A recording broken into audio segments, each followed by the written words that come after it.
سورہ ابراہیم میں چند باتیں ایسی ہیں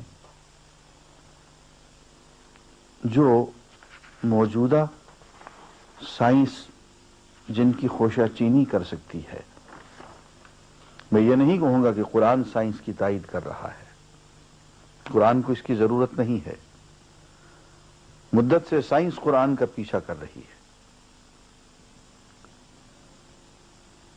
ایک نیا نظریہ کہ ایک وقت تھا کہ یہ سب کا سب ایک ہی مواد تھا، یہ آسمان زمین، ان کو ایک ہی جھٹکے سے دھماکے سے پھاڑ دیا گیا.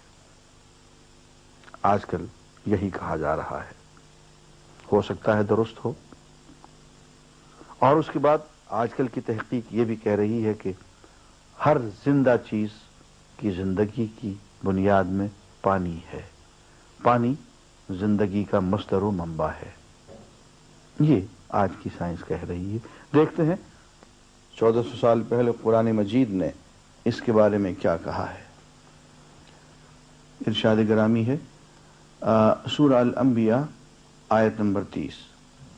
کیا وہ لوگ جنہوں نے نبی کی بات ماننے سے انکار کر دیا ہے غور نہیں کرتے کہ یہ سب آسمان اور زمین باہم ملے ہوئے تھے، پھر ہم نے انہیں جدا کیا اور پانی سے ہر زندہ چیز پیدا کی.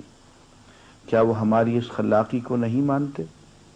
اور ہم نے زمین میں پہاڑ جما دیے تاکہ وہ انہیں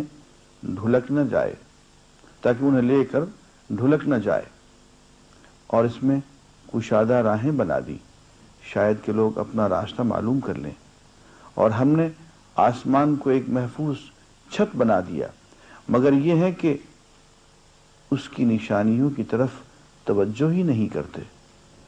اور وہ اللہ ہی ہے جس نے رات اور دن بنائے اور سورج اور چاند کو پیدا کیا، سب ایک ایک فلک میں تیر رہے ہیں.